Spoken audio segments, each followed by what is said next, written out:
For the past 17 years, I've been serving in the Royal Air Force. I've been flying this aircraft, the Tornado GR4 ground attack aircraft.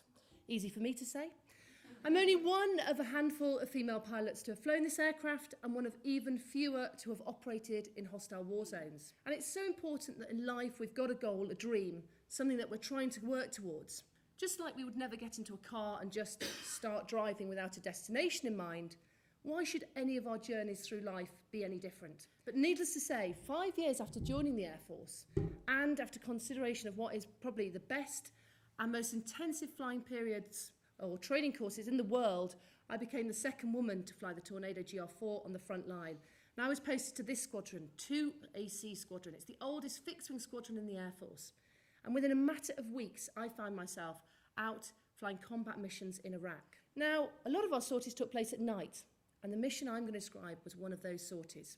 And we've been going up the arterial routes, basically leading in and out of Baghdad down towards al-Basra, and we were just returning in the rather benign area down here, what we call the marshlands, basically, when nothing had happened for 4 months.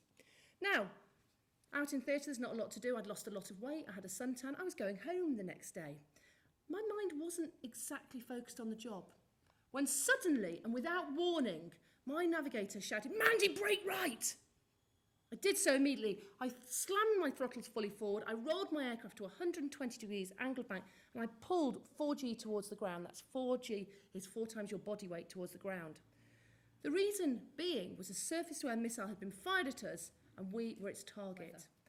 Now, when I got down there, we were expecting a British tanker, but it wasn't there.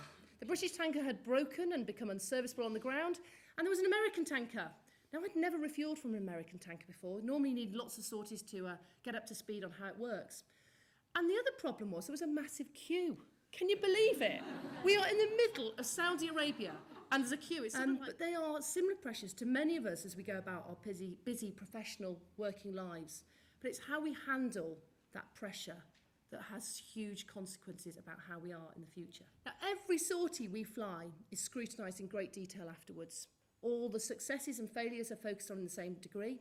Because ultimately, if you can go in there, open to learning that can take place, analyse everything that happened, the learning curve is phenomenal, okay? But if you go in closed, thinking, I wonder if they noticed, maybe I can get away with it, then ultimately you're closed to that learning process as well.